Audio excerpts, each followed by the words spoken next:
Good morning, ladies and gentlemen.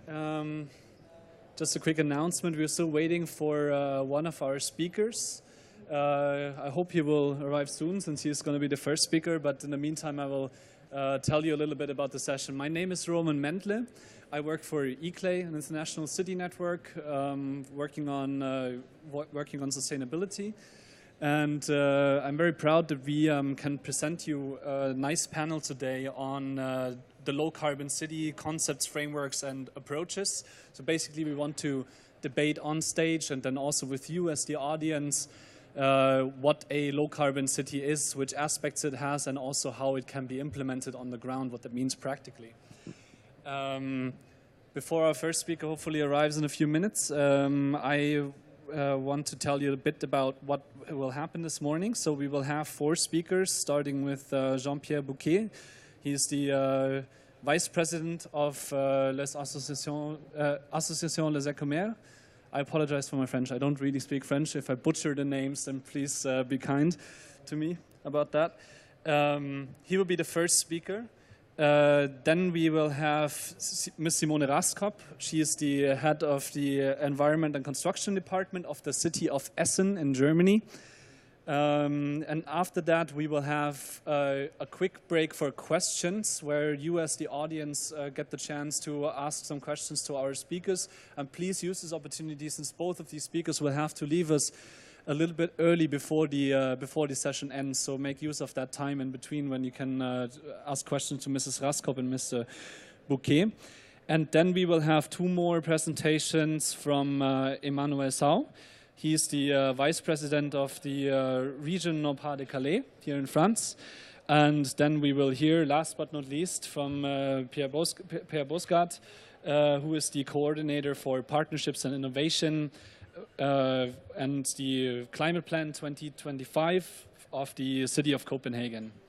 So I don't think we have our first speaker yet. Maybe we can still wait for about 2 minutes, and then if we don't have him here, then we will start with Mrs. Raskop instead and squeeze him in later.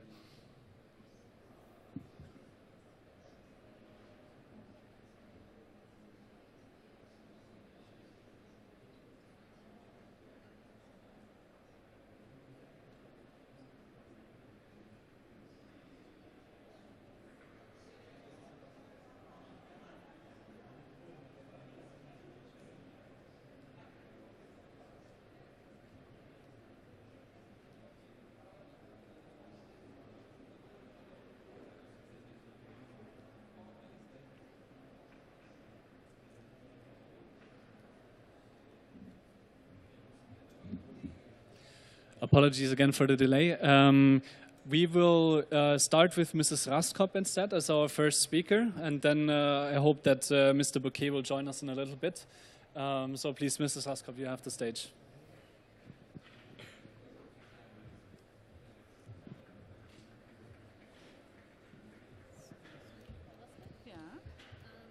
Ja, okay, sehr gut. Okay. Kannst du kurz gucken, dass wir die Präsentation da haben? Oder? The presentation? Mal kurz einmal draufdrücken. Ja. Ja, okay, perfekt.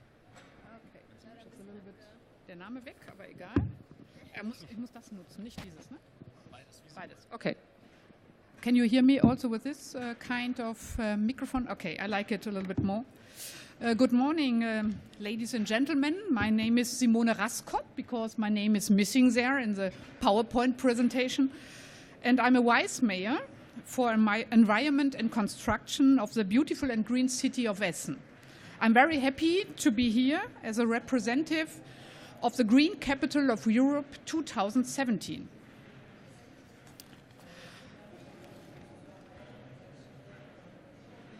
Aha.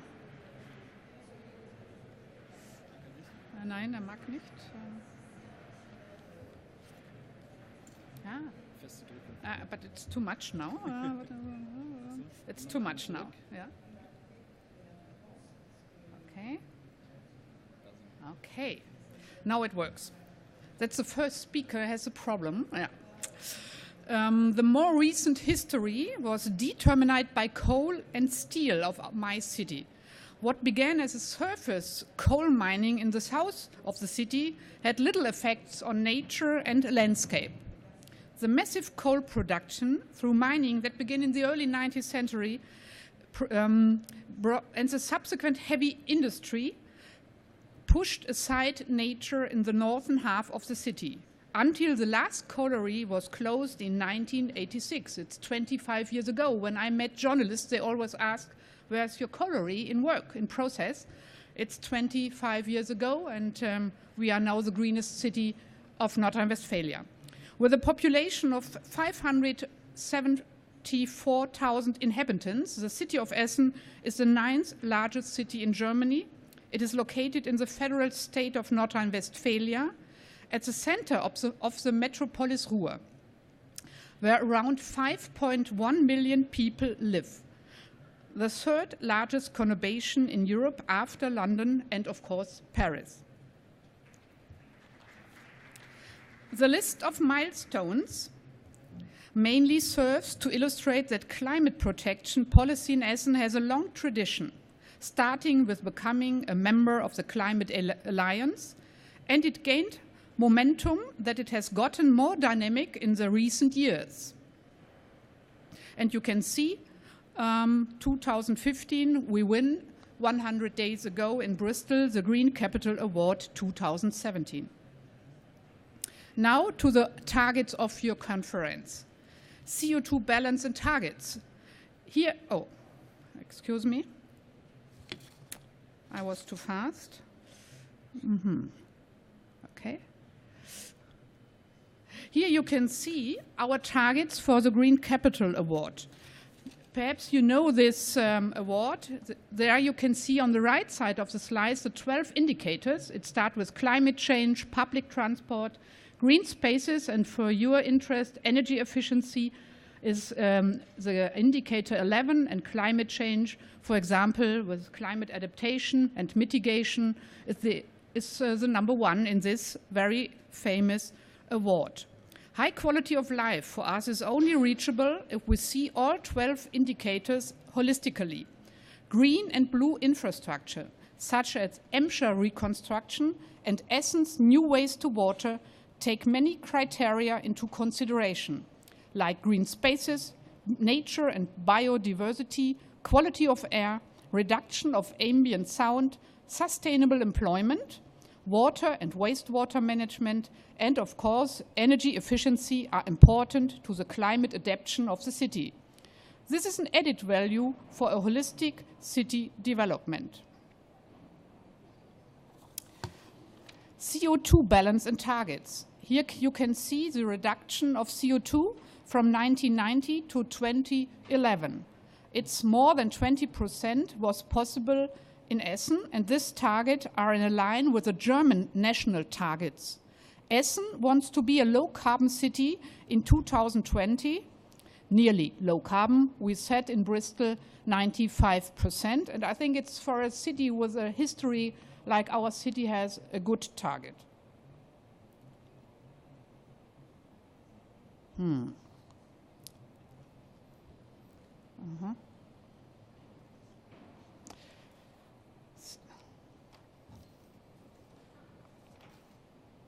So, here you can see the central strategy is facilitating of a new climate culture under the aegis of the Klimawerkstatt Essen. 3 points are very important: efficiency, energy saving, retrofitting, cogeneration, consistency, renewable energies, sufficiency, climate culture. Essen is a blueprint for European cities that can achieve great things under difficult budget conditions, because we have no money. That's our problem. But it's easy when you have enough money to do all these targets. The successes in climate policy are substantially dependent on the extent to which activities of companies, building owners, and the population can be developed and implemented. With the Klimawerkstatt Essen project, Essen is investing in the integration of the urban community and in participation of industry, trade, and business.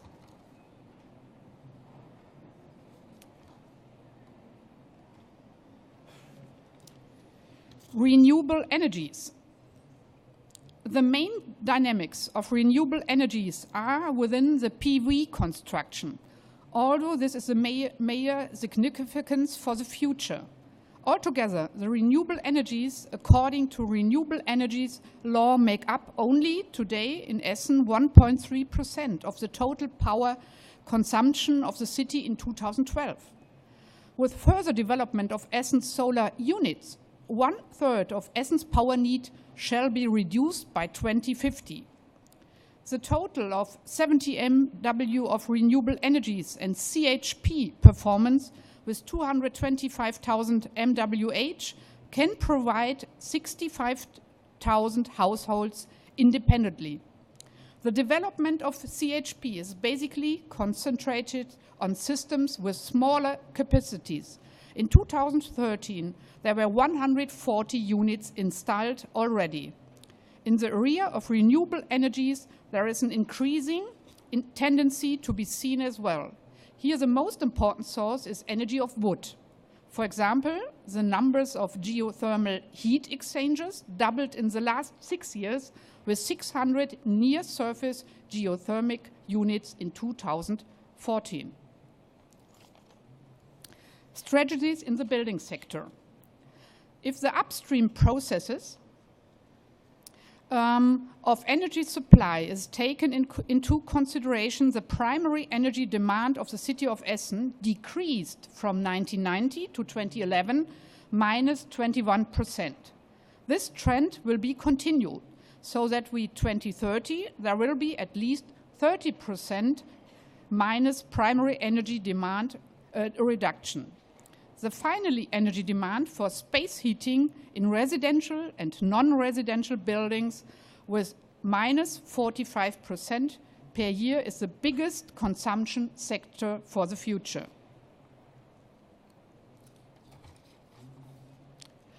Green and blue infrastructure. Green and blue infrastructure is in all scales of projects. The green and blue infrastructure is the motor of our sustainable urban development. Essen is also ranked 3rd in Germany with a share of green areas. We have 45% of this, which includes many important historical parks and also traditional recreation areas in the south of Essen, as well as new residential and outdoor facilities in the city center and in the north of Essen. Almost all residents in Essen, in the city of Essen, can thus find a public green area within 300 meters of their residence.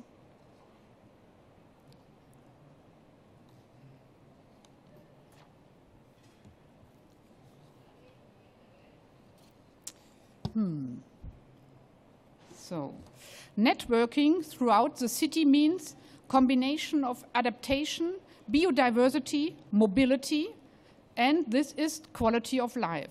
With green corridors following the water bodies, blue and green climate corridors are being created.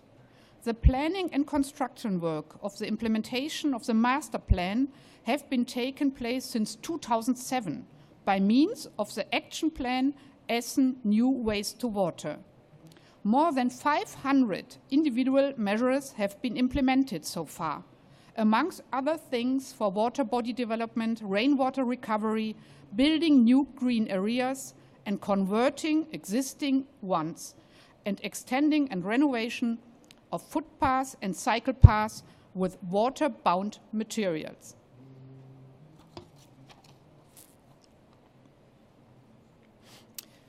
The integrated climate communication concept, Klimawerkstatt Essen, integrates all levels of the urban community.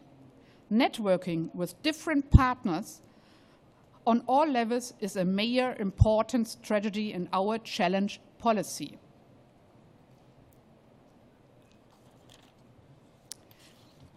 And transnational networking. Due to activities in the city networks, new project ideas are developed and new project partners found in Europe, like ICLAID today, but also Climate Alliance, Eurocity, and Convent of Mayors. There is tomorrow a big conference in Brussels. our climate agency. It's a one-stop agency. The task of the climate agency is to make the wide variety of climate-related activities in Essen visible and usable, and to act as the hub for tailored energy services. The climate agency serves as a stable network environment for the creation of a climate culture in Essen, and it acts as an independent, neutral and long-term motor.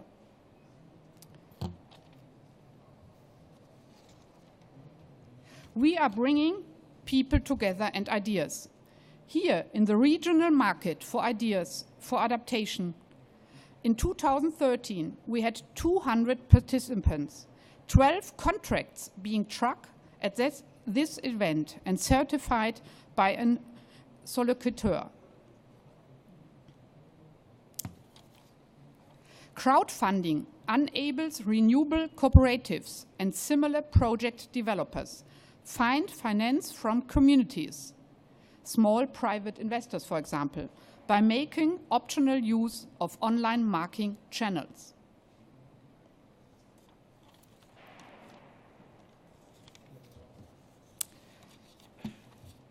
So, at last, we bring people together, also small people, and I think the future are our child, and here you can see our urban gardening project. For 40,000 young people go through this environment school every year in the Kruger Park. Thank you for listening, and I hope I will see you perhaps 2017 in Essen, the Green Capital 2017. Thank you very much for listening.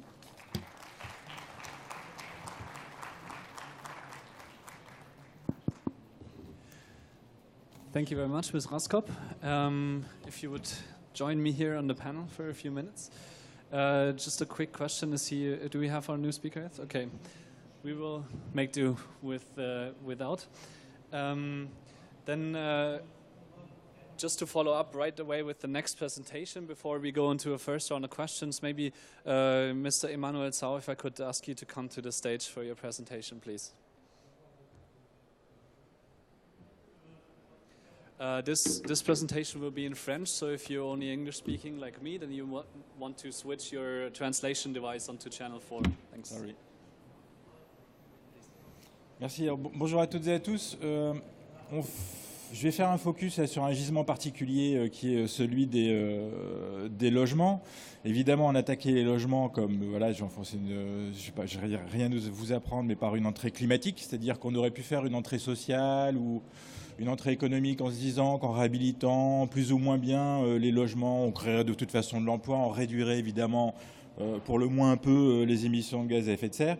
Nous, on s'est situé sur une trajectoire facteur 4, ce qui nous permettait évidemment d'atteindre, c'est la volonté, ces objectifs en termes d'émissions de gaz à effet de serre, mais c'est surtout qu'avec les plus hautes ambitions en termes d'émissions de gaz à effet de serre, on obtient les meilleurs résultats et en pouvoir d'achat et en nombre d'emplois. C'est beaucoup plus intensif en emploi et en pouvoir d'achat si on a les objectifs les plus hauts en CO2. Alors, vous voyez, on a une caractéristique.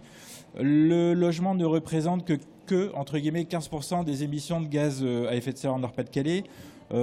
Mais c'est parce qu'en réalité, 50% de nos émissions sont dues à l'industrie et 50% de 50%, c'est-à-dire 25% dues à une entreprise que tout le monde connaît bien, qui est ArcelorMittal. Donc si on enlevait, et on ne souhaite pas l'enlever, on ne souhaite pas exporter nos émissions de gaz à effet de serre. Si on enlevait ArcelorMittal, on serait autour de 20%. Si on prend les bâtiments, un petit quart des émissions de gaz à effet de serre qui sont dues aux bâtiments. Avec une spécificité aussi, vous le voyez sur ce schéma, c'est la très grande proportion de maisons individuelles, je parle bien de maisons individuelles, pas d'appartements, avec propriétaires occupants. Et dans cette caractéristique, une autre, beaucoup de propriétaires pauvres. Vous voyez aussi à travers ce schéma la complexité quand on veut s'attaquer au logement. Il y a différentes cibles. Évidemment, notre cible prioritaire, vu le gisement, c'est les maisons individuelles avec propriétaires et occupants. On laisse d'autres régions s'occuper, rôder, peut-être se casser les dents au début sur la copropriété. Quand ils auront réussi, on apportera le modèle. Donc voilà, ça c'est l'état des lieux, c'est un des gros gisements de notre région, donc on s'y est attaqué. La question qui se posait, comment on fait? Si on fait que par la subvention, on n'y arrive pas. L'ADEME au niveau national avait estimé à peu près à 800 milliards le coût des travaux pour réhabiliter tous les logements construits avant les premières réglementations thermiques. Donc l'approche classique par la subvention, par l'aide, était évidemment pas à la hauteur, surtout si on se met sur une trajectoire facteur 4 en 2050. Donc il fallait nous trouver un autre modèle organisationnel, économique, technique, financier, où là on n'a pas inventé non plus le fil à couper de beurre. Quand on fait les travaux, il y a des économies d'énergie. Des économies d'énergie, c'est évidemment du pouvoir d'achat, c'est de l'argent sonnant et trébuchant à un moment. Sauf qu'on est dans un tempo un peu particulier. Il faut d'abord faire les travaux avant de récupérer de l'argent. Alors pour savoir si effectivement on ne se trompait pas, est-ce que les économies d'énergie couvraient le coût des travaux? Évidemment, on s'y attachait. Et ouf, heureusement, 70 à 100% des travaux sont couverts par les économies d'énergie entre 15 et 25 ans, et en étant très prudent. On a baissé de 15% le tout, et sachant que c'est sans prendre en compte les aides qui existent, notamment pour les ménages modestes et très modestes, sans prendre en compte le crédit d'impôt, sans prendre en compte la capacité contributive des habitants. Alors pour ça, on ne devait pas se planter non plus, on devait avoir un outil assez précis de mesure de la consommation des logements. Donc c'est ce qu'on a fait. On a laissé tomber le diagnostic de performance énergétique qui se fait un peu au doigt mouillé, et on a mis en place notre propre audit énergétique et environnemental qui inclut un diagnostic précis. Et d'ailleurs, on a pu s'apercevoir en construisant cet audit qu'entre la moyenne de nos audits et la moyenne des DPE, il y avait une différence de 100 kW. C'est-à-dire quand les DPE faisaient une moyenne à 230 kW de consommation pour les logements, nous on était à 330 kW. Donc on avait vraiment besoin de cet outil, puisque comme notre modèle va reposer sur les économies d'énergie, on ne pouvait pas se tromper de beaucoup. Mais un peu plus loin avec cet audit, on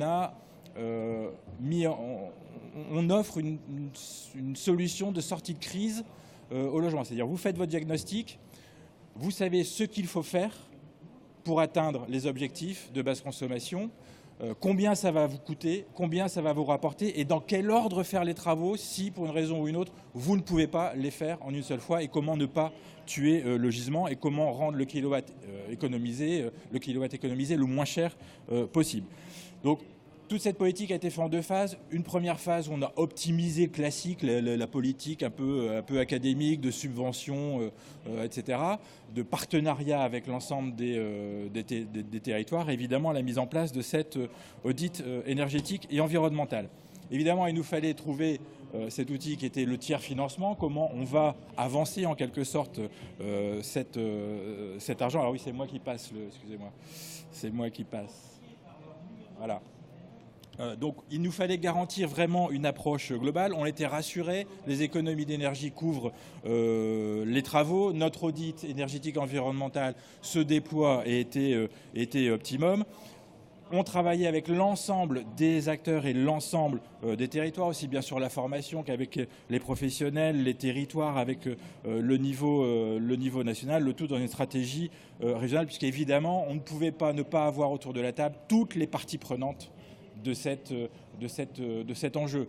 La formation, les banques, les territoires, les assurances, etc., les associations de consommateurs. Donc tout le monde était autour de la table, le temps qu'on puisse monter cet outil qui permettait de financer, de tiers-financer les travaux. Pour, au final, évidemment, sortir du mode de subvention, puisque je vous l'ai dit, la subvention n'était pas à la hauteur. On avait estimé à peu près à plus de 40 milliards le coût des travaux pour réhabiliter tous les logements en Nord-Pas-de-Calais qui nécessitaient de l'être. Donc c'était un enjeu évidemment primordial pour nous. Donc les enjeux du dispositif régional qu'on a mis en place, évidemment l'objectif c'est la massification à 2050 de ces réhabilitations.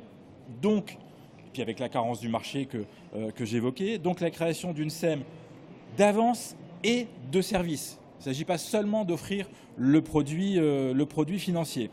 Dans une logique territoriale, et là on a un avantage sans doute par rapport à d'autres régions, c'est comme on a fait ce dispositif en deux étages, une fusée en 2 étages, on optimise l'existant, les politiques un peu orthodoxes, et on essaye de construire le nouveau modèle. En fait, ça a mis tous les territoires, ça a mis le pied à l'étrier de tous les territoires, c'est-à-dire qu'à la veille de la mise en place de ce tiers financement, j'allais dire, les territoires sont chauds, ils sont entraînés, ils ont fait leur réchauffement, ils sont prêts pour le marathon. Et il n'y a pas d'obstacle, y compris politique, à la mise en œuvre de ce dispositif. Donc c'est une logique territoriale, c'est une logique technique pour accompagner la filière du bâtiment et c'est une logique de financement.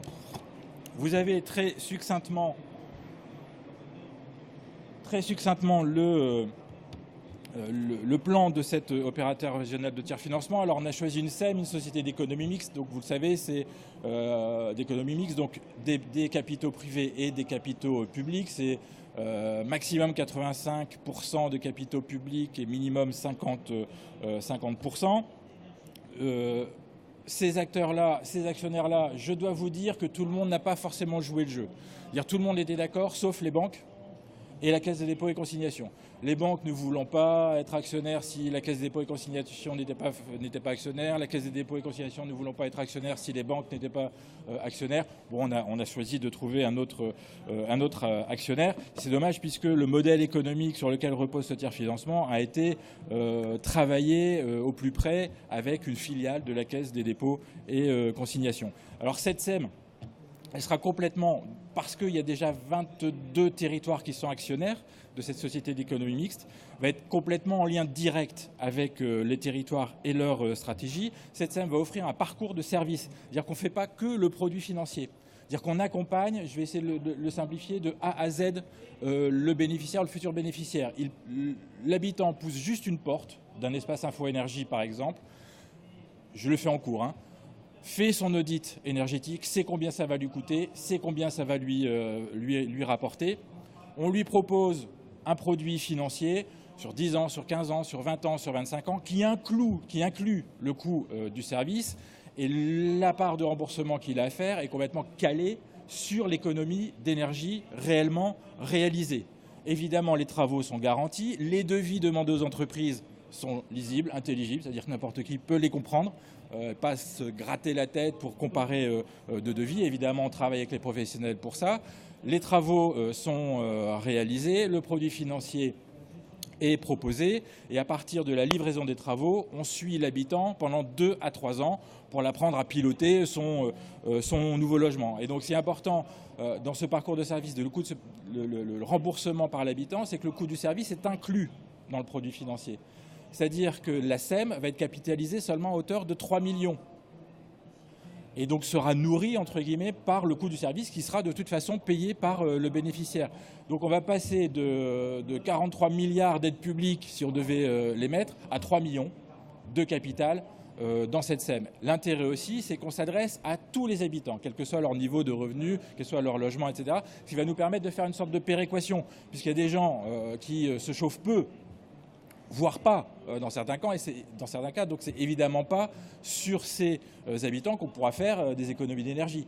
Donc on va pouvoir faire une péréquation avec l'ensemble des habitants, notamment les plus favorisés, pour permettre l'équilibre de ce modèle. Et évidemment, les bénéfices sont assez colossaux.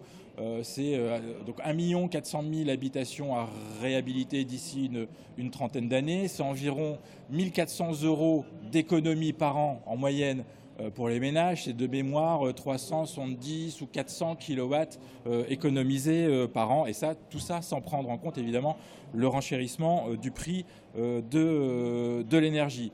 Donc au final, on a estimé à environ... alors j'ai fait une règle de 3, donc vous allez me dire environ, quand je dis 23 333, c'est précis, mais c'est plus de 23 000 emplois créés sur les 20 ou 30 prochaines années. Donc c'est peut-être la première fois que des politiques peuvent promettre de raser gratis, puisque non seulement on va créer de l'emploi, on va créer du pouvoir d'achat. Et là, on est dans un cercle vertueux. Au plus il y a de pouvoir d'achat, au plus il y a d'emploi. Évidemment, c'est un vrai moteur économique. Et puis, cerise sur le gâteau, on aura contribué à réduire drastiquement les émissions de gaz à effet de serre. Alors, très rapidement, pour synthétiser en conclusion, ça a été relativement long, puisqu'en 2012, on a créé l'équipe projet qu'on appelle 100 000 logements. Je pourrais y revenir si jamais pourquoi 100 000 logements. Bon, je vais dire tout de suite, on a dit 100 000 logements parce qu'on préparait le programme des régionales. On s'est dit combien de logements on doit faire pour être sur la trajectoire facteur 4 en 2050. Donc on a divisé le nombre de logements par le nombre d'années, qu'on a pu multiplier, vous me suivez jusque-là, qu'on a multiplié par le nombre d'années du mandat, qu'on a réduit un peu parce qu'il fallait quand même bien lancer la machine. Et donc on est arrivé à un chiffre impossible à atteindre dans un modèle classique. Donc il nous a obligés à trouver quelque chose et donc de trouver ce modèle de tiers financement indirect. Donc on a créé la direction projet qui était essentielle, hein, puisque vous comprenez bien, je vous disais tout à l'heure, on doit mettre tout le monde autour de la table. Donc cette direction travaillait avec 12 ou 14 directions différentes, les finances, la communication, l'Europe, la formation, l'apprentissage, l'environnement, etc., etc. On a mis en place des conventions partenariales, c'est-à-dire qu'aujourd'hui, l'ensemble du territoire est couvert par une convention 100 000 logements, c'est-à-dire que ce que je vous disais tout à l'heure, on est rodé, les territoires sont prêts. On a lancé aussi, puisqu'on était un peu impatient de trouver des produits complètement adaptés à la problématique de la réhabilitation, on a lancé un appel à manifestation d'intérêt auprès des banques et on a 4 partenariats à ce jour avec le Crédit Agricole, la Banque Populaire, la Caisse d'Épargne et Crédit Foncier de France. C'est un truc tout con, hein, mais c'est un truc dont on a rêvé, qu'on a imaginé il y a 10 ou 12 ans et on n'arrivait pas à le faire, c'est que les banques mettent sur le marché un produit adapté à cette problématique, c'est-à-dire avec une durée de remboursement qui équivaut à la durée d'amortissement des travaux. Quand vous vouliez faire des travaux, vous payez le prix d'un crédit comme si vous achetiez une voiture et vous le remboursiez en 5 ans, en 6 ans, en 7 ans. Alors que là, on a des produits financiers avec les banques qui vont jusqu'à 15 ans, 20 ans ou 25 ans et avec un taux proche de l'immobilier. Il aura fallu 12 ans. Ça, c'était en 2013. Ensuite, 2014, on a lancé l'AMO pour la création de cet opérateur régional de tiers d'investissement indirect. C'est-à-dire qu'on était parti d'abord sur un plan A qui était direct, mais là, on rentrait, je ne vais pas rentrer dans les détails, mais sur le champ du monopole bancaire. Ça a affolé Bercy, ça a affolé tout le monde. On a été convoqués pour essayer de nous faire changer d'avis et ils ont réussi, puisque le plan B, qui est en tiers financement indirect, c'est-à-dire avec l'inclusion des banques, mais à l'extérieur de la SEM, avec l'intermédiation bancaire, tout le monde joue son rôle et exerce son métier. Et on est maintenant dans la phase finale. Donc 28 actionnaires qui doivent délibérer. On est à ce jour à 21 actionnaires qui ont délibéré. Donc je ne suis toujours pas tranquille, on ne sait jamais, une petite délibération qui se passe mal, mais dans les 10 jours qui viennent, tout le monde aura délibéré. Et donc un mois avant la fin du mandat, on aura tenu notre AG de constitution de ce tiers financement indirect. Et enfin, on va pouvoir, sur ce nouveau modèle, réhabiliter les logements du Nord-Pas-de-Calais, 1 400 000. C'était sans oublier qu'il y a eu la fusion des régions, et donc c'est Nord-Pas-de-Calais Picardie. Donc on va rajouter sans doute 700 000 logements en plus et 2 millions d'habitants en plus, mais on attend de voir venir. On verra ça après les élections de cette fin d'année. Merci pour votre attention.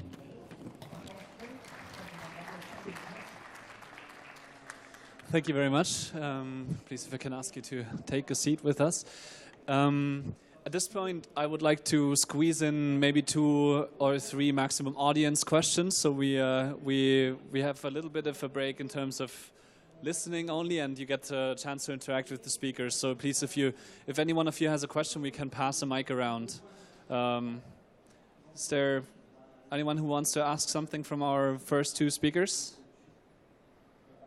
Yeah.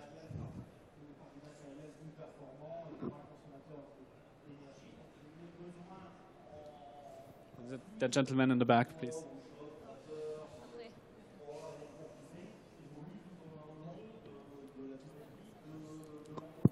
Oui, ça marche.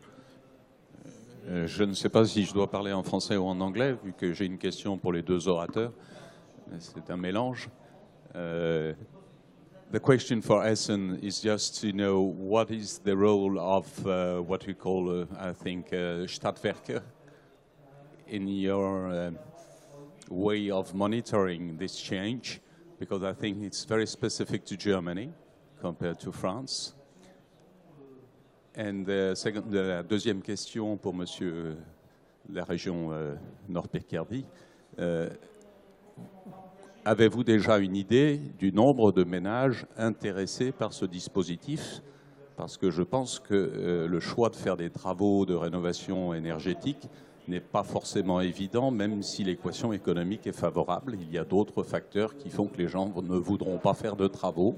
Donc avez-vous déjà une prospection sur le rythme de candidats à ce dispositif de financement? Merci.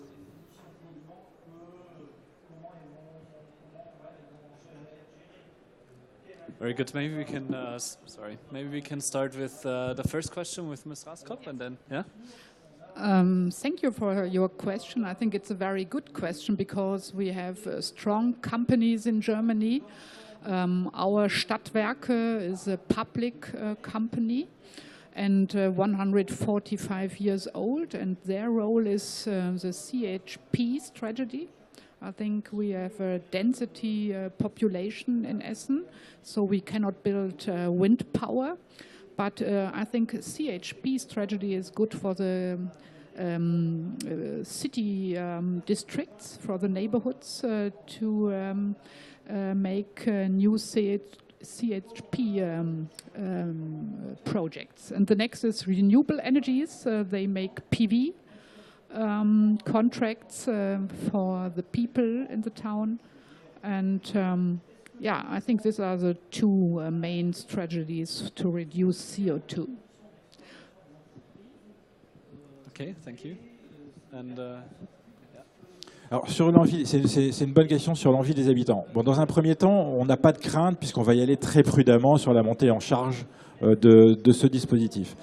Après, on constate tous les jours, de manière très sérieuse ou dans son entourage, que les gens ont de plus en plus envie, c'est pas chouette, j'ai envie de faire des travaux de réhabilitation énergétique, il faut que je fasse des travaux de réhabilitation énergétique, et là ils rentrent dans un labyrinthe, dans une forme de complexité. Donc on a, pour commencer, un potentiel, à mon avis, beaucoup plus important que ce qu'on pourra faire dans les premières années. Et c'est ce que je disais tout à l'heure, notre grand atout, c'est qu'on a déjà travaillé avec l'ensemble des territoires, et chacun leur propre stratégie, sur ce sujet-là. Alors d'abord, c'est vrai, vis-à-vis des ménages les plus modestes, des très modestes ou des modestes, mais aussi de manière plus large. C'est-à-dire que chaque territoire a déjà au minimum une petite stratégie de sensibilisation et de mobilisation. Sauf qu'en back-office, il n'y avait plus grand-chose. Il n'y avait que les aides de l'ANA pour les modestes et très modestes, les espaces info-énergie qui donnent quelques informations techniques, qui dirigent vers le crédit d'impôt, etc. Mais il n'y avait pas grand-chose. C'est-à-dire que derrière l'envie ou le besoin, pouf, plus rien ou plus grand-chose. Là, maintenant, on a tout ce parcours de service et on aura les outils et les réponses adaptées. Moi, ma plus forte crainte, c'est qu'on soit débordé par le succès. Parce qu'on voit sur ce type de politique, à partir du moment où la stratégie est mise en place et mise en œuvre, alors là, il y a un effet boule de neige. Évidemment, on comprenait bien que faire des travaux pour économiser de l'énergie sans que ça vous coûte un centime, ou presque, évidemment, ça va intéresser tout le monde. D'autant plus que, évidemment, beaucoup de gens font des travaux et aiment bien... Enfin, c'est un peu naturel, faire des travaux avec un retour sur l'esthétique, sur le confort. Donc on va plutôt penser déco, rajouter une pièce. Ils pourront toujours le faire puisque les travaux de réhabilitation seront couverts par les économies d'énergie. Et donc ils pourront faire un mix. Et c'est pour ça qu'en termes, j'ai parlé du moteur économique de ce dispositif, c'est que ça va rajouter tous ces chantiers de réhabilitation sans enlever les chantiers de confort, de rénovation autres que énergétiques des habitants.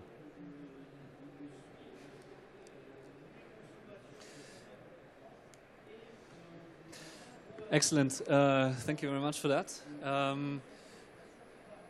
Sorry? There was one more question. Okay.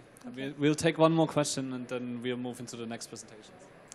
Merci, bonjour à toutes et à tous.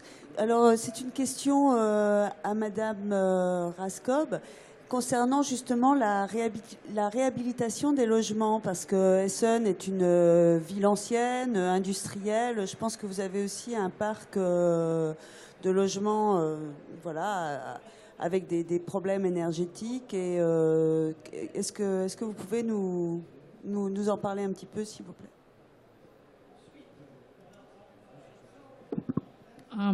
Yes, we have a refurbishment rate from 3% per year for our public housing company.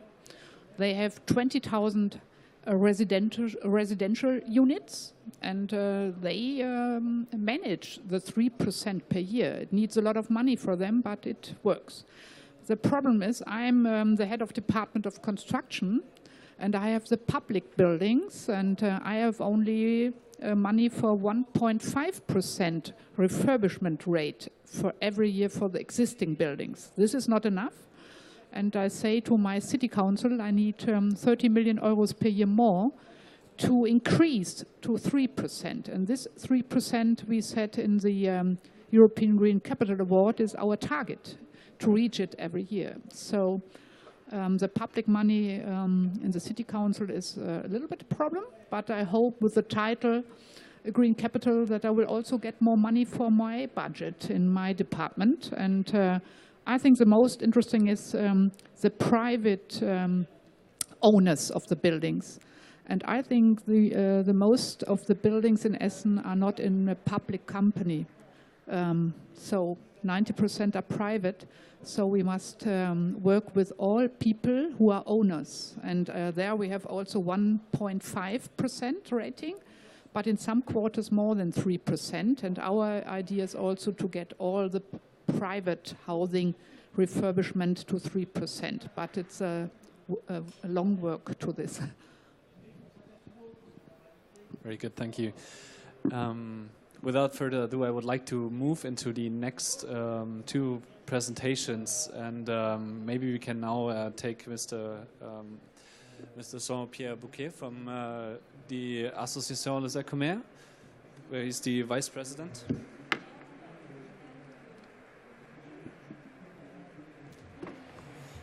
Bien, bonjour à toutes et à tous.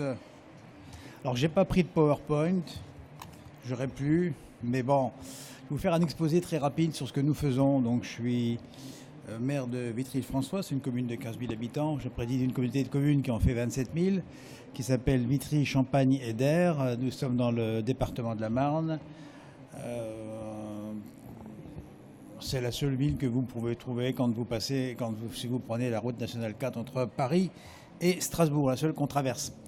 Alors, nous sommes dans un territoire industriel, puisque nous sommes la plus grosse zone industrielle d'activité du département de la Marne, avec 3500 emplois industriels assez qualifiés qui restent sur notre territoire.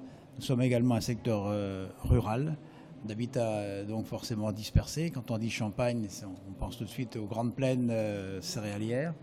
Nous sommes dans ce cas de figure et nous sommes extrêmement actifs sur la question donc, du climat, de la transition énergétique, et nous sommes très sensibilisés à toutes ces questions. Et étant proactifs, nous menons des politiques assez conséquentes, je dirais même des politiques importantes.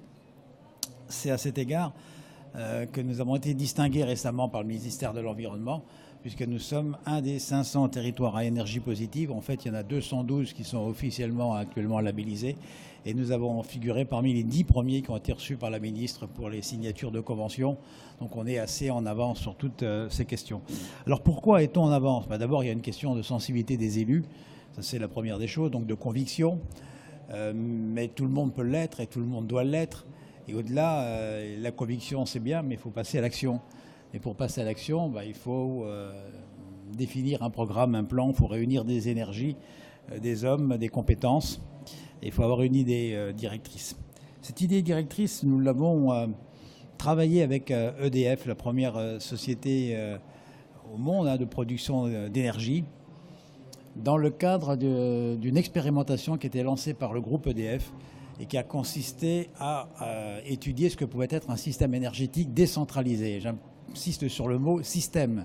C'est-à-dire qu'on a pensé la politique de transition, d'évolution en tant que système, pas en tant qu'action ponctuelle qui toutes ont leur bien fondé. Donc ça part d'une réflexion globale. Alors pourquoi d'abord EDF s'est lancé dans cette aventure? EDF s'est lancé dans cette aventure, je parle un peu pour eux, pour une raison très simple, c'est que EDF voit comment les systèmes de production énergétique évoluent et que sur le territoire, on peut faire de la cogénération. EDF a des obligations de rachat des énergies vertes, etc., etc. Vous connaissez tous ces sujets comme moi. Et en fait, arrive sur le territoire une énergie produite de manière décentralisée qui échappe naturellement à la production d'EDF. EDF fait partie de ces sociétés qui ont été constituées après la Deuxième Guerre mondiale sur un modèle top-down, puisqu'il faut avoir de grosses centrales qui fournissent de l'énergie pour alimenter les grands pôles industriels, puis la consommation des ménages. Et donc on part d'un système qui est centralisé. EDF, naturellement, réfléchit à l'évolution de son modèle, se voit concurrencer, l'ouverture à la concurrence, toutes les dispositions prises au niveau européen qui conduisent à faire évoluer ce modèle et la société à se repositionner sur d'autres façons de produire de l'énergie, d'autres façons d'être présente sur le territoire, d'autres façons d'apporter des services, d'où d'ailleurs des investissements comme EDF vient de faire en acquérant le groupe d'Alkia qui est spécialisé dans le chauffage urbain. Bon, c'est toute une stratégie qui se met en place et il se trouve que notre territoire, j'ai cité tout à l'heure 27 000 habitants pour notre communauté de communes, l'arrondissement fait 48 000, on va arrondir à 50 000 habitants, donc c'est à taille humaine.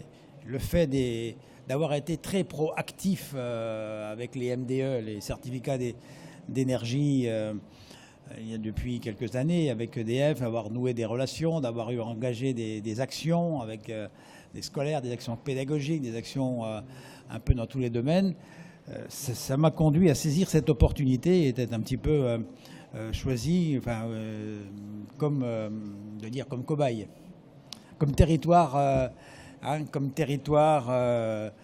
disons, un territoire témoin. Hein, et d'ailleurs ici, on est deux témoins de l'affaire, puisque je parlerai de la gouvernance de nos affaires et quelqu'un qui connaît très bien le dispositif avec lequel on travaille. Donc voilà, système énergétique décentralisé. Donc on conçoit nos affaires comme un système. Tout ça, c'est il y a 3 ans. Alors c'est une direction d'EDF qui doit faire preuve de sa crédibilité et qui travaille. Et donc ça consistait en quoi? Ça constituait une étude systématique, méthodique et organisée de toutes les consommations sur le territoire, hormis les clients nationaux. Il se trouve qu'on a une cimenterie qui est un client national d'EDF et donc qui échappe à la gouvernance locale et sur laquelle on n'a pas d'influence, hein, puisque c'est des entreprises qui sont directement reliées à des centrales, des lignes spéciales. Donc on a travaillé sur tout le reste et on a les caractéristiques d'un territoire industriel, c'est-à-dire qu'on a une consommation énergétique qui est beaucoup plus importante que n'importe quel autre territoire, parce qu'on a un territoire industriel.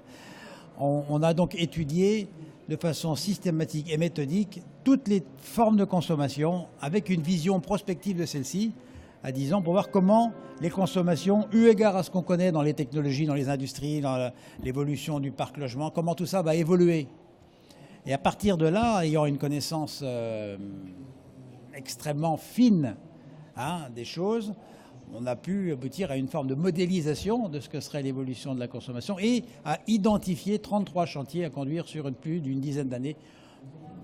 Moi, je dis 10, la bonne maille, c'est 12-13 années parce qu'il faut toujours compter sur les aléas. 33 projets différents répartis sur le territoire. À partir du moment où on a pu identifier l'ensemble de ces projets, on est allé naturellement sur la question de la faisabilité. Alors, il se trouve qu'on a une communauté avec, disons, une certaine capacité au niveau ingénierie et on a été extrêmement aidé par le groupe EDF, puisque EDF voulait modéliser ces évolutions et a besoin d'un territoire témoin. Il y a actuellement 5 territoires en France. Ils ont prévu de faire 5 systèmes énergétiques décentralisés. Et nous, on est le premier, on est celui qui est le plus en avant, c'est celui qui maintenant est entré en action. Alors c'est l'ensemble de ces éléments qui nous ont conduits à être retenus, comme on dit dans un examen, haut la main, comme territoire retenu pour être territoire à énergie positive pour la croissance verte. 33 projets avec 7 type de famille de projets et donc pour chaque famille de projets, naturellement, il y a un référent technique. Il y a une gouvernance générale de tout cela, c'est le président de la communauté avec son directeur des services techniques, qui se trouve être un ingénieur thermicien de formation, qui est un ingénieur territorial, donc il y a une vraie compétence et une vraie attirance également pour ce sujet, et qui lui a fédéré toutes les compétences techniques autour de lui.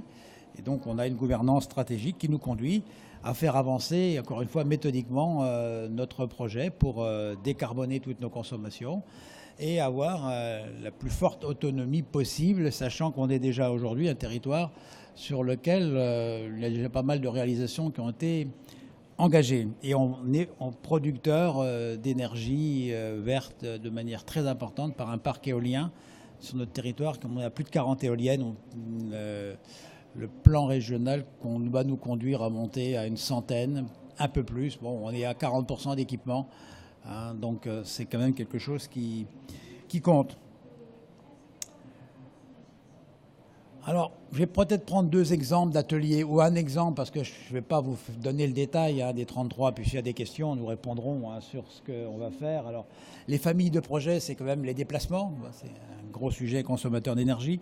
C'est, comme nous sommes un territoire industriel, c'est l'écologie industrielle, hein, et comment on peut récupérer la chaleur fatale, comment les industriels, comment on peut amener des gens qui n'ont rien à voir avec la collectivité, mais qui ont quelque part un peu à voir, parce qu'on est sur un territoire, on équipe les zones d'activité, comment on peut arriver à copiloter avec eux et à faire prendre conscience, à faire évoluer leur modèle pour qu'eux définissent des projets qui soient dans l'intérêt de leur société et qui ont naturellement un véritable effet en termes de compétitivité et donc de maintien et développement de l'emploi industriel sur le territoire, parce qu'on est en compétition avec d'autres pays sur les métiers qui permettent d'avoir une industrie conséquente sur le pays vitria. C'est également la production des nouvelles énergies sur le territoire, comment ça peut se développer, indépendamment d'ailleurs du développement de l'éolien, qui est accepté parce que nous sommes dans un territoire rural à faible densité de population.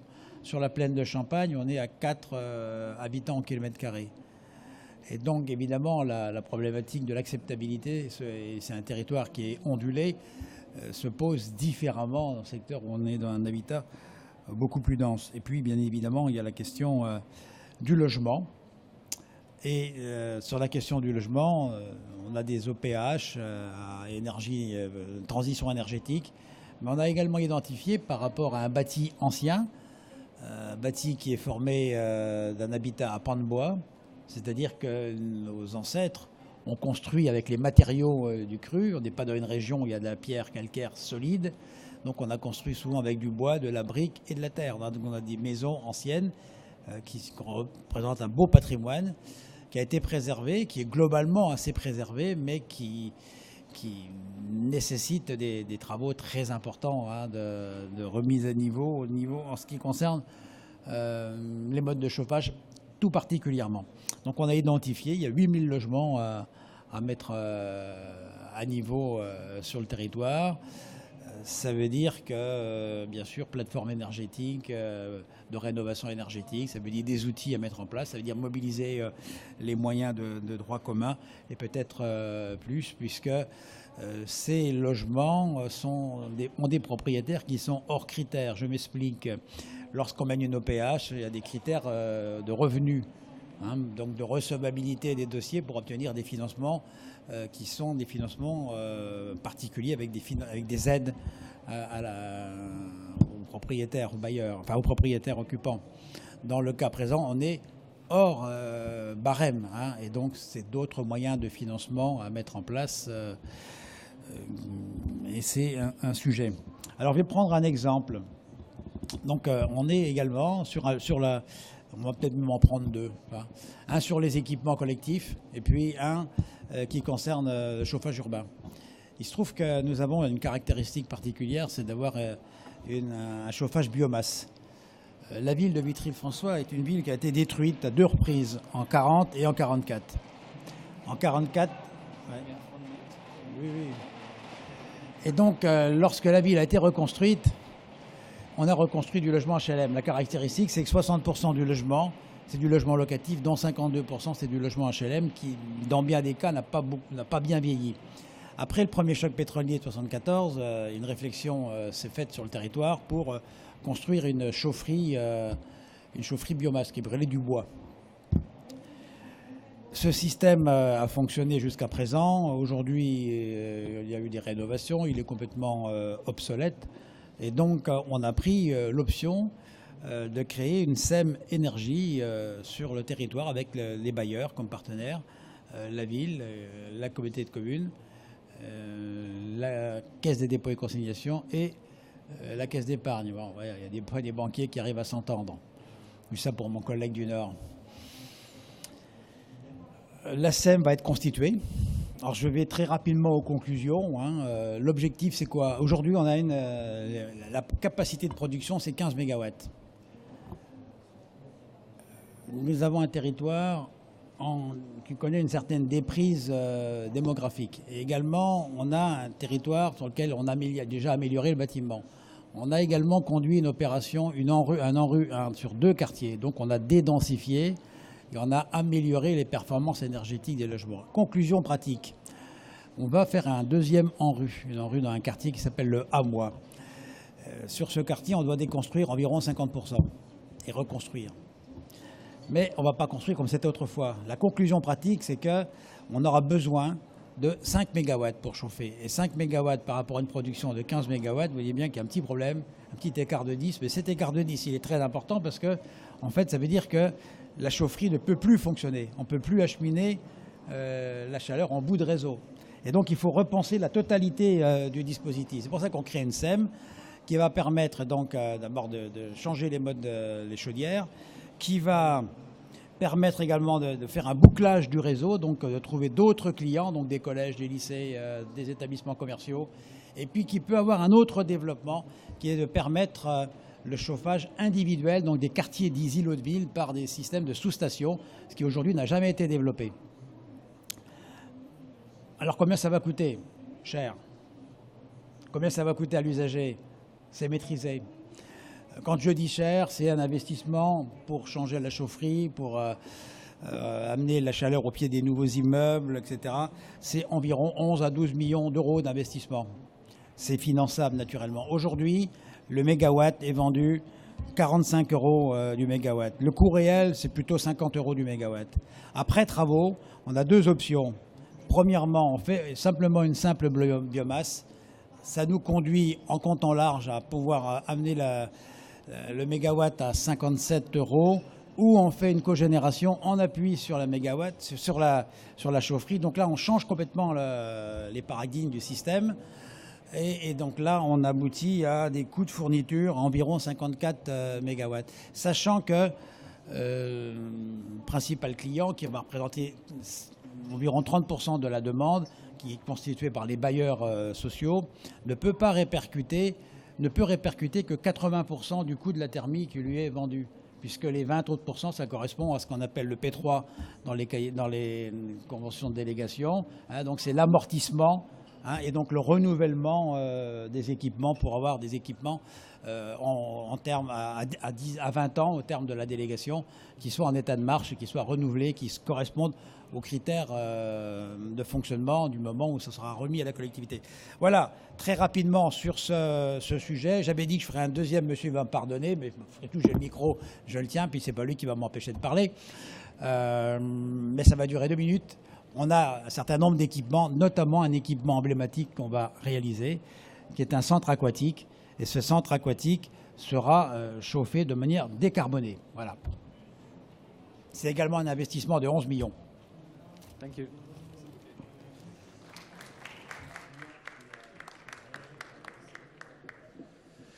Now moving on rapidly to our last but not least speaker, Per Bosgaard, please join me on the stage.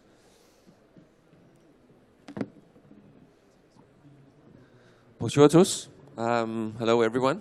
Nice to see so many people this morning.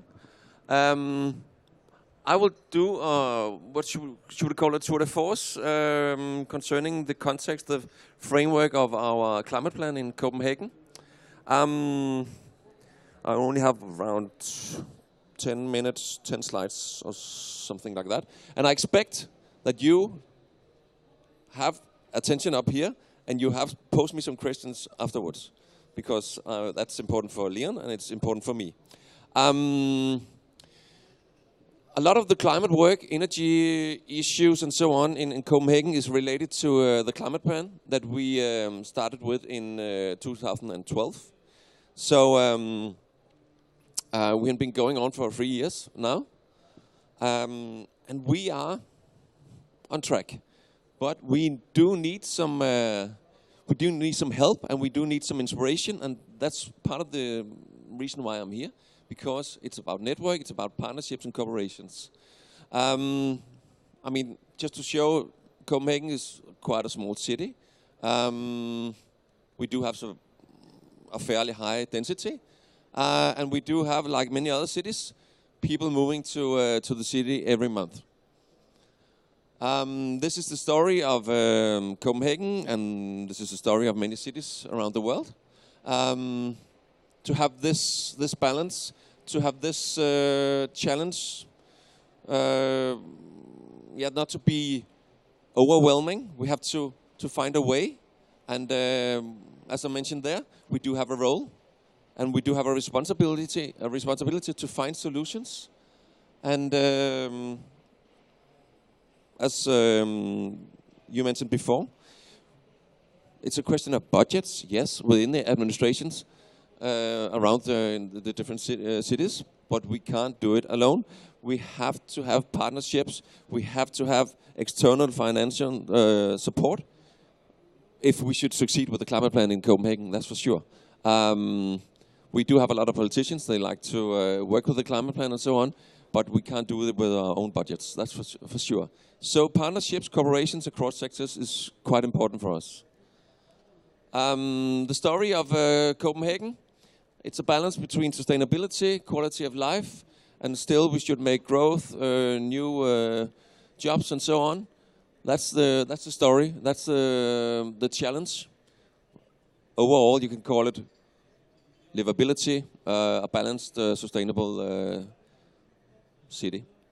The focal points in Copenhagen is these, and it's quite a lot. I won't mention all of them, but we already heard about the green and blue city. I mean, it's issues within livability. It should be a nice place to be. It should be sustainable. And the one about walk the talk is that we have different tracks within our climate plan. I'll get back to that. But walk the talk is that we as the city administration, we should show that it's not only a plan, but we can do it ourselves. And we try hard to do that. It's not just a plan. London School of Economics said it's also a good plan. It's bringing in green growth, and it's good business. And it seems to be, and we hope within 10 years from now, then we can say, yeah, it was good business, and we reached the carbon neutrality in 10 years from now. We do have quite a few good starting points here. We had some debate here about heating, decentral heating, central heating, and so on. We do have this district heating, almost 100%. It's a very, very good platform for starting on saving energy, having efficient energy consumption, and so on. We have different focus points here. We want to have renewable energy within 10 years from now. And we want 100 turbines.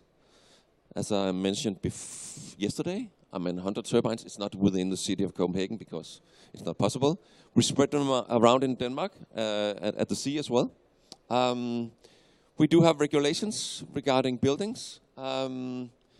Energy class, that is on national level. There are some regulations there. Different things here. And of course, I guess most of you know about the bicycles, so I won't talk about that. We do have a hell of a lot of bicycles around in Copenhagen. It's a huge success, starting to be a problem. This is the climate plan in different tracks. Energy consumption, production, mobility, and then the administration, the walk the talk part. Different points regarding buildings, PV, smart city, biomass. The issue about biomass. We have decided in Copenhagen that biomass, tree pellets from Sweden and other places, that is sustainable. It is an ongoing discussion and debate in Denmark as well, and in Copenhagen. But this is the decision right now. It is sustainable. Within the mobility, we do have intelligent traffic solutions and so on. We do need to have more efficient mobility management. Bringing your bike to one point, take the train, maybe bringing your bike and so on. To have a combination of different solutions. It's important for us. Yeah, the other ones, street lighting, the way we make procurement in the city is also important. It's also a question about partnerships, how we work together, bring in the partners, making cooperations before we make the tenders, and so on. Oh, that was you. Here we go. 10 years from now, this is just to show what are the parameters, what are the different focus points to reach neutrality in 10 years from now. You can see that the purple ones is turbines, and it's the biomass is the biggest ones, and also plastic. We do have a lot of focus on using plastic as a resource, not only as waste. We reached 31% last year, and we are on track. Yeah, when I'm talking about cooperations across sectors, it's these different partners I'm talking about. Businesses, quite important, because I mean it's not just Copenhagen, it's not just the problems of Copenhagen, it's problems, challenges from cities all over the world. But if this should work, we have to work closely together with businesses, create solutions and jobs. So we also have a private market. We do have business models for spreading out these solutions around the world. Governments on a national level, city level, universities, NGOs, clusters, people living and working in Copenhagen, and the different partners up there is important for us. And that is part of my daily job, to bring these partners together and create projects related to the challenges of the climate plan. Yeah, sounds nice. It's not always that easy, but we try really hard at the moment, and we do already have some success. Yeah, this is my little chewy gum balloon model with a lot of fresh colors. This is what we offer our partners, or the people we work together with, is to share a lot of knowledge, and to have meetings, to have a conference each year, where the partners, they can be part of the presentations and sessions and so on. Have processes related to solutions that are innovative. Making projects. And this is the part down there. There you can see we had a lot of meetings going on in this month, in October. We move on in November to have more focused workshops to say, okay, within mobility, this partner over here, the university here, we bring them together and say, okay, we have this challenge. What can we do together? And then we hope within 2 or 3 months from now to have some projects that are rolling, and within a short while after the start, it's important that we do have some, let's say, demos or demonstration or first phase solutions, because if we don't, the business parts, they say, we don't have time for this. We need to have some stop and go phases where we have a pure result here, and then we move on to the next phase and so on. It's important. And all this platform and framework, is that really the role for a city? To have this city administration, to have this role? It is in Copenhagen. We have found out that being a platform, facilitating these processes, are the role for the city of Copenhagen within the climate plan. If we don't, we won't succeed with this, that's for sure. So we are not just an administration, we try to facilitate and have the platform where we bring in the partners, show the challenges, facilitating the processes. It's not that easy, but we try hard, and we already had some, as I mentioned before, some results. Yeah. This is just to mention that one of the projects that we are working with is a huge project with a lot of different partners. Energy Lab Nordhavn. Nordhavn is, or North Harbour is a district in Copenhagen where we have a lot of district development within the next 20 years. We have a plans of 40,000 people living there in 20 years from now, and 40,000 people working there. Yeah, is just about it. I mean, it's about sharing. It's about sharing the solutions as well. So why not just have Copenhagen solutions here at the Champs-Élysées or the Harbour Bath in Thamesen? That could be nice, I would say. Thank you for listening, and please remember, we do have to work together. We have to act. Nation talks, CD acts. Thank you. Thank you very much. Very interesting. Now, Simone Raskop has to leave us very soon. She has 2 minutes. Is there anyone in the room that needs to ask a pressing question to her before she makes her way to the train to Brussels, that is? No, I think then we can relieve you for today, so you can make your train in time. Thank you very much for joining us. One more time, Simone.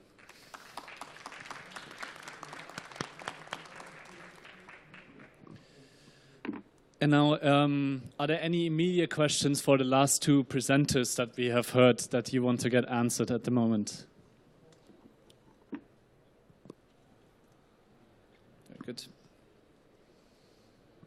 I think over there. Oh yeah, the gentleman in the middle, please. I think you were first. Thank you very much. I would like to come a little bit back to the financing of your big investment plans, because it's evident that municipalities don't have all the money. Actually, they only have a very small minority of the money, I suppose. So the question is a little bit, could you give us an idea of the balance between financing from private companies, the citizens, and then the municipality? What is the balance between these 2-3 partners in your financing plans for all your ambitious ideas for changing or making the climate plan efficient? I guess that's a question to all the panelists that we have here. Yes, for sure. Yeah? Okay. Who wants to take this one? Okay. Well, it's as I mentioned before, we can't do it without, first of all, cooperation. I mean, it's not just a question about money; it's also a question about knowledge, and be open to find new solutions, new approaches. Of course, we need a lot of money within the city administration to keep the process going, to obtain results, and have it. I mean, normal business as well as an administration. We have normal centers as well. But let me give an example of the buildings, retrofitting of buildings, energy consumptions in buildings is a huge challenge in Copenhagen. It's almost 40% of the energy consumption in Copenhagen from buildings. We can't make the solutions on our own to make retrofitting of buildings. We heard some different challenges, examples here. What we try to do in Copenhagen is have external financing as well. We do have contact with banks, and we also have meetings with, what is it called, pensions companies? Because a lot of pension companies in Denmark, they do have a lot of money, and they would like to invest it in infrastructure and so on in Denmark. And it's a new approach, and it's a bit delicate for our politicians to accept that we have to do things like that. But we think that's the way to do it. External finance as well. Very good. Mr. Tom. Non, alors moi je suis politique, je suis pas du tout gêné pour accueillir des fonds de pension. D'ailleurs, on en a accueilli un pour la SEM 100 000 logements, de réhabilitation des logements. Heureusement, parce que les autres banques n'étaient pas là. C'est le fonds de pension de retraite des fonctionnaires territoriaux. Voilà, la publicité est faite.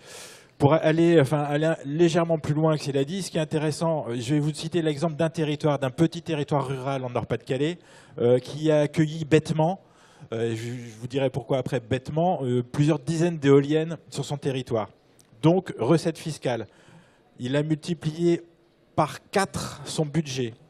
Avec ce budget supplémentaire, il fait une maison de santé, on est en milieu rural. Là, on parle climat aussi, hein, quand on fait maison de santé, on ne fait pas que traiter de la ruralité.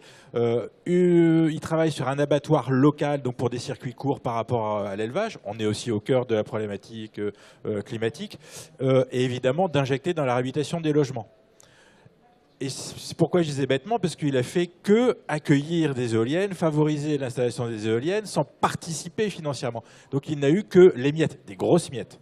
mais que les miettes des dividendes que peuvent générer des éoliennes. Donc là, on met en place de la même façon une SEM régionale qui va pouvoir aider à la production d'énergie renouvelable, pas seulement éolienne, avec des SEM locales ou des SIC locales, mais là où les territoires sont actionnaires. Et là, on va parler gros sous quand même, c'est-à-dire que ce ne sera plus que des recettes fiscales. En plus des recettes fiscales, ce sera des vrais dividendes pour le territoire. Donc là aussi, il y a un jackpot. Vous allez me dire, mais ce ne sera pas simple parce que les entreprises vont pas se laisser faire. Si, elles comprennent qu'avec l'aide des territoires, le gâteau s'élargit un peu plus. Donc elles prendront un peu moins de crème, mais elles auront un plus gros gâteau. Donc là, on a vraiment une machine. C'est assez indécent de parler comme ça, mais je ne vous ai pas montré les simulations qu'on a faites sur la SEM de réhabilitation des logements. C'est indécent. Enfin, au bout d'un moment, c'est une machine à cash. Tant mieux, ce sera de l'argent public, on va réinvestir dans le climat. Mais il y a des vraies solutions. Et j'en profite parce que j'ai le micro, j'ai dit une erreur, mais vous avez dû la repérer tout à l'heure. Je vous ai parlé de 380 kW économisés par habitation. Mais mes fils se touchent entre finir le mandat et préparer le prochain. On a travaillé beaucoup à traduire tout ça en emploi. Et donc, c'était un emploi égale 2 réhabilitations, égale 2 fois 185 kW. Parce que vous avez remarqué, j'avais dit que la moyenne c'est 330 kW et j'arrivais à faire des économies de 380 kW ou 370 kW. Il y avait un problème, c'est pour 2 réhabilitations. Voilà, l'erreur est réparée. Écoutez, moi je n'ai pas du tout de prévention vis-à-vis des financements multiples et divers. D'ailleurs, notre projet, les 33 projets qui correspondent à cet type d'atelier, sont complètement indexés sur des recherches de financement, qu'ils soient publics, privés, qu'ils soient la participation aux différents appels de manifestation d'intérêt. Et donc, nous actionnons l'ensemble de la palette. On a même eu d'ailleurs des travaux sur la mobilisation des crédits européens, chose qui n'est pas toujours bien connue. Il existe un certain nombre de choses. La société d'économie mixte, bien forcément, par définition, c'est une société d'économie mixte. Et donc, elle a des banquiers. Et d'ailleurs, c'est une SEM énergie au pluriel. C'est-à-dire qu'elle peut avoir naturellement plusieurs objets. Ce n'est pas uniquement la production de chaleur à travers une chefferie de biomasse. En fait, d'autres types d'énergie. Voilà, on est naturellement sur ces questions. Il y a également la volonté, mais comme ça se pratique de plus en plus, c'est d'indexer des programmes sur les coûts d'énergie baissés, des consommations à baisser, des coûts maîtrisés, pour permettre des financements. Donc on est déjà dans une autre façon de gérer les collectivités locales. Enfin, je n'ai pas précisé tout à l'heure, notre chaufferie, c'est quand même, quand elle va fonctionner, c'est 15 000 tonnes de CO2 qu'on évite de remettre dans l'air. C'est 1000 tonnes de CO2 par mégawatt. Thank you. I think we have more questions in the room. Let's address them one by one. There's one over here.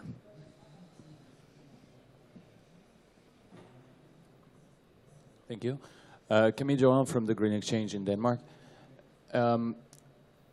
When you're trying to build a vision, a long-term vision for a city, so for the low-carbon city, and you're trying to involve as many partners as possible, I'm wondering, how do you manage to anchor a long-term vision when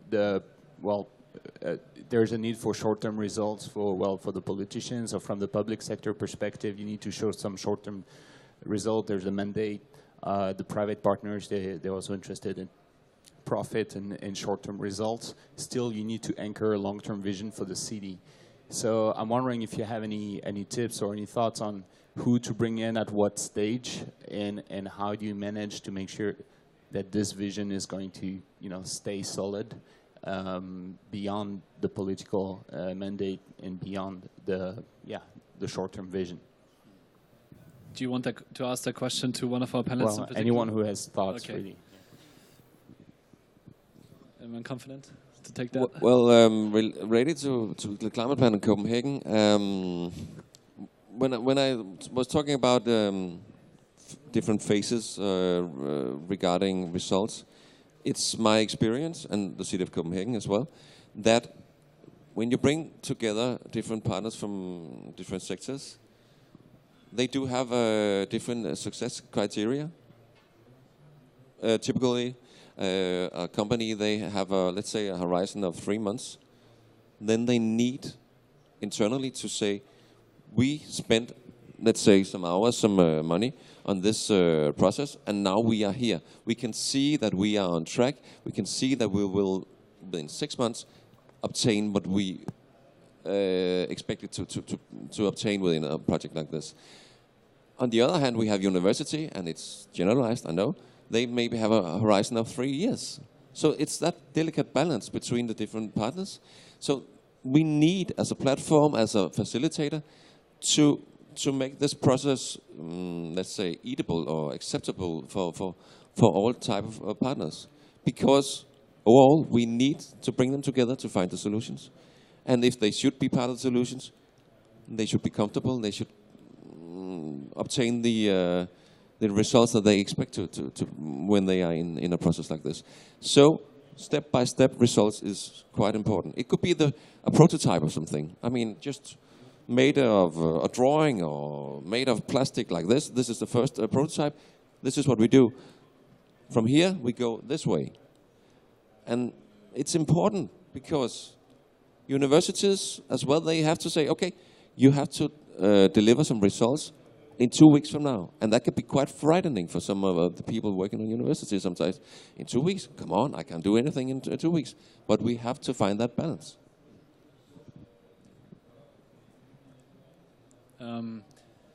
Si on prend l'exemple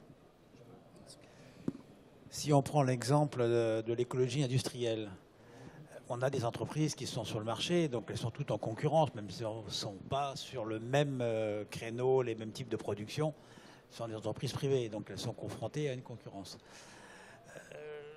L'intérêt d'avoir créé cette plateforme chez nous, c'est d'abord les avoir fait se rencontrer. Parce que généralement, ils se connaissent comme ça, mais ils ne se rencontrent pas. D'avoir fédéré leurs réflexions autour de la problématique du climat, du consommer mieux de l'énergie. Et finalement, le travail faisant, et là on est dans un co-partage des décisions et de pilotage. Les décideurs ne sont pas publics, mais en même temps, la collectivité aide à faire et permet de faire, et permet de prendre conscience. On s'aperçoit par exemple que certains ont déclenché des investissements. Je vais prendre un exemple. Nous avons la plus grande malterie d'Europe, qui s'appelle Malte Europe. Ils sont aperçus que finalement, plus de 50% de leur coût de fonctionnement, c'était des dépenses d'énergie. Évidemment, tout de suite, la réflexion, c'est de dire, mais comment on peut faire? Donc, immédiatement, ils ont fait une cogénération, on met une chaufferie biomasse, et puis on peut encore améliorer le processus, parce qu'il y a un intérêt direct, c'est de trouver une rentabilité, d'abaisser ses coûts de production et d'être compétitif par rapport à d'autres. Telle autre entreprise a des coûts de ce qu'on appelle de chaleur fatale, qui sont importants. Par exemple, on a des entreprises de plasturgie, on maintient de la matière à 250 degrés et on utilise ces machines 1 heure, 2 heures dans la journée. Vous voyez bien qu'il y a un vrai problème. Alors ils sont sur le marché, ça s'appelle Nobel, on les voit partout ces tuyaux. Hein, ils font de l'agricole, ils font des tuyaux pour les jardinages, ils font aussi de la production pour des tuyaux de santé. Donc c'est des tuyaux qu'on voit partout. Et ils sont vendus, donc ils sont compétitifs, ils ont des compétiteurs en face d'eux, mais ils peuvent faire beaucoup mieux. Et donc, le réflexe, c'est de se dire, avec l'entreprise qui est à côté, on a peut-être un intérêt à faire un réseau de chaleur sur la zone industrielle. Et puis, on a un métallurgiste. Lui, il travaille de la ferraille et en même temps, il produit de l'oxyde de fer. Et il ne sait pas quoi en faire, c'est un déchet. Et les entreprises de plasturgie, elles ont besoin, dans la composition de leur matière, pour faire les mélanges, d'avoir les oxydes. Et donc, ils peuvent acheter, faire un commerce entre les deux, un business. Donc, ce qui est un déchet devient un produit, donc répond à un marché. Et en même temps, celui qui se fournit, il a la ressource à côté de lui, donc il n'a pas tous les coûts d'approvisionnement, etc., etc. Il peut faire... Voilà, c'est comme ça qu'on fonctionne. Mais c'est un travail de pilotage et de prise de conscience, ça nécessite du temps. L'entreprise privée, il ne faut pas rêver. Hein, son objectif, c'est de faire des résultats. Donc... mais en découvrant ou en redécouvrant ce qui devrait être ses consommations et la maîtrise de ses approvisionnements et de ses consommations énergétiques, elle y trouve un intérêt qui, en redonnant de la compétitivité, épargne également les ajustements qu'on fait généralement sur le personnel en réduisant le nombre de personnes. C'est vraiment une question essentielle, c'est-à-dire c'est vraiment le cœur du problème, c'est comment on arrive à conjuguer les temps. À la fois répondre à l'urgence, quand les boîtes ferment, quand il y a de la précarité énergétique, quand on ne peut pas payer les factures, etc., etc., et à la fois prévoir ce long terme. Donc c'est par... pas à pas qu'on va le faire, mais ce qui est intéressant, c'est que des politiques et des stratégies de long terme répondent déjà, contribuent à répondre à l'urgence et évitent les prochaines urgences. Si je prends le cas de la SEM de réhabilitation, ce n'est pas un outil qui va répondre tout de suite aux précaires énergétiques qui sont en grande difficulté. Là, il y a l'ANA qui s'adresse à eux, mais on va éviter dans 1 an, 2 ans, que ceux qui étaient potentiellement au bord de la précarité énergétique y tombent. Donc on est vraiment dans cercle vertueux. Et pour aller un peu plus loin, c'est comment on va imbriquer un peu en gigogne des stratégies pour cette conjugaison. Je prends la réhabilitation des logements. Ça va complètement enlever de la pression aux élus locaux qui doivent répondre à cette précarité ou cette future précarité énergétique. Il y a une pression sociale, économique qui est là. On a l'outil qui va les délester de cette pression-là. Et donc, eux vont pouvoir voir sur du plus long terme et une stratégie plus large, puisque à un moment ou un autre, et rapidement, on ne va pas faire maison par maison. On va faire îlot par îlot, quartier par quartier, pâté de maison par pâté de maison. Et donc là, ça ouvre des opportunités. Si on traite tout un alignement, tout un îlot, de mettre en commun les toitures pour du solaire. Comment on va traiter les dents creuses en ajoutant, en densifiant la ville, en faisant une extension verticale, horizontale. Et donc là, ça ouvre complètement l'horizon stratégique des territoires et notamment des élus qui vont répondre à l'urgence, aux futures urgences et pouvoir conjuguer le long terme. C'est plus facile sur le papier qu'à faire, mais c'est des vraies opportunités. D'autant plus qu'au cœur même, si je peux finir là-dessus, là où je suis très optimiste, dans cette machine, dans cette spirale vertueuse, c'est qu'au sein même de ce que j'ai expliqué sur la réhabilitation des logements, il y a une opportunité incroyable sur le développement des écomatériaux et de leur filière.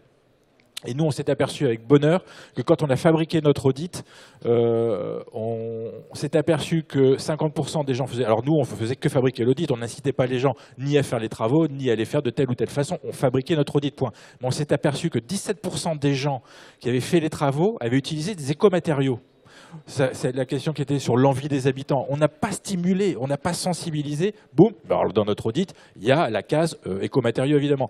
Ils l'ont fait et on s'est aperçu que c'était plus ou moins 1 an d'amortissement si on utilisait les écomatériaux. Donc là, on est, que ce soit au cœur de ce système-là, on est à la fois dans le court terme et dans le long terme, et en dépassant ces stratégies de réhabilitation, on est sur la ville, sur son intensité, sur la production d'ENR, et là, on commence à conjuguer les temps. Alors sur la question du court terme, pour ceux qui veulent le plus vite possible les plus gros dividendes, ça restera une question, mais comme vous l'avez dit, il y a des fonds de pension qui jouent maintenant, qui commencent à jouer le jeu, et nous, c'était rien. Notre fonds de pension, il met 300 000 €, il était prêt à mettre 1 ou 2 millions, mais je passe les détails, il met 300 000 €, alors qu'il investit 150 millions par mois. Donc, step by step, on va faire la démonstration qu'ils peuvent même, en étant vertueux, engranger quelques dividendes et on le fera de manière itérative et on arrivera à conjuguer ces temps, je pense. Thank you very much. We're basically out of time, but just to round off this session a bit nicely, I would like to ask each one of you if you think about the low-carbon city, which is the idea, like the concept of a low-carbon city, and we've talked a lot about the big picture today and the large master plans over the extended period of time and so on. Is there a low-hanging fruit that you as a city can identify, something that you say, this can be done very easily, it can be done in a short period of time, and it's a no-brainer, we should do this as a city to move towards becoming a low-carbon city?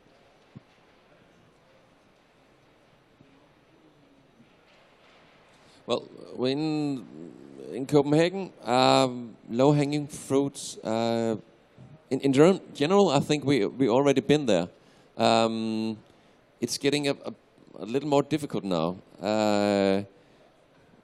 Let's say the low-hanging, then it should be part of the walk the talk, what we do ourselves in the administration. It's easier within the administration to obtain a new fleet of EVs or start retrofitting some buildings and so on. But no, I'm sorry, I don't have any specific advices in general. No, sorry.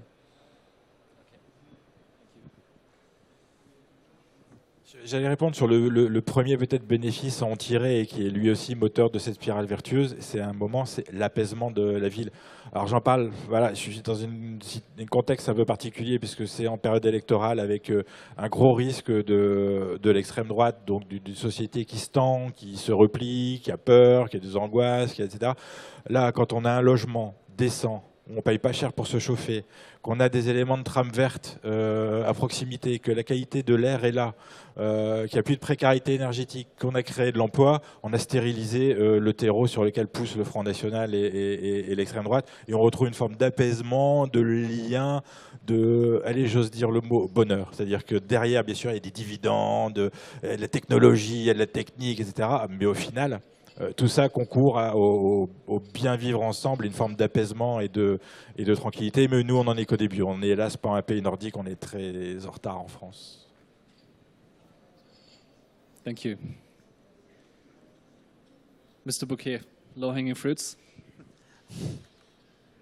Écoutez, d'abord, lorsqu'on fait de la rénovation urbaine, qu'on dédensifie, qu'on améliore les conditions de vie, alors on peut dire tout ce qu'on veut, que ce n'est pas suffisant, etc., mais déjà le logement, c'est un endroit dans lequel on vit, on passe la plupart de son temps de vie, et quand le logement est apaisé, refait aux normes et fait plaisir, déjà c'est plus de bonheur pour tout le monde. Quand on engage une deuxième opération rue de où on dédensifie, on va faire à la place de Tours, on va avoir un éco-jardin, un éco-quartier, on va avoir quand même d'autres formes urbaines. Lorsqu'on mène à bien un programme de rénovation énergétique en se penchant sur la question donc de la transition et de remettre à niveau tout un système de chauffage collectif avec donc cette chaufferie biomasse qui va vous permettre finalement d'avoir des coûts de chauffage qui vont être équivalents en ayant complètement changé le système et en pouvant l'étendre à des équipements publics qui vont pouvoir maîtriser leurs coûts de fonctionnement, leurs coûts de chauffage, que ce soit la ville, le département, la région avec ses collèges, que ce soit même un grand centre commercial de 15 000 m² qui lui va se chauffer avec le système biomasse, bien sûr, qui va participer à l'équilibre du système, mais il y a un intérêt direct. Que ce soit des îlots de ville, on est en habitat individuel, sur de l'habitat reconstruit après-guerre, on va pouvoir passer d'un système de chauffage à énergie fossile, qu'on passera à un système à énergie décarbonée avec la biomasse. Oui, ben on a des retours assez rapides finalement, parce que tout ça, ça va être... on va pouvoir en toucher du doigt et les dividendes, si je puis m'exprimer ainsi, alors que nous, on défend l'intérêt collectif, ben dans 3, 4, 5 ans. Et progressivement, donc il y a une valeur démonstrative et donc une valeur ajoutée à ces politiques. All right, thank you very much. I think this was a very exciting session. Thanks you all for bearing with us. A big round of applause for our remaining speakers. And yeah, I hope you enjoy the rest of the conference. Thank you.